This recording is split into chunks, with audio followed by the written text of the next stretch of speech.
প্রথমে আমি নিরাপদ সড়ক চাইকে ধন্যবাদ জানাই।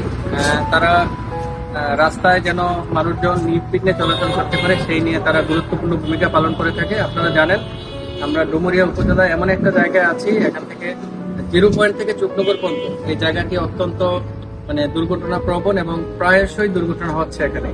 আমরা মাননীয় মন্ত্রী মহোদয়কে এই বিষয়টি বলেছি এবং আমাদের সড়ক পরিবহন ও মহাসড়ক বিভাগ যেটি রয়েছে আমরা সরকারি ঊর্ধ্বতন কর্তৃপক্ষকে আমরা জানিয়েছি ঈদের সময় প্রচুর যানবাহন চলাচল করবে, এই জায়গাটি নিয়ে যেন সরকারের বিশেষ প্ল্যানিং থাকে এবং এখানে কিছু মেরামত করা দরকার। আপনারা জানেন রাস্তাটি এমন ভাবে উঁচা নিচা হয়েছে যার কারণে এখন কিন্তু দুর্ঘটনার ঝুঁকি অনেক বেশি বেড়ে গেছে।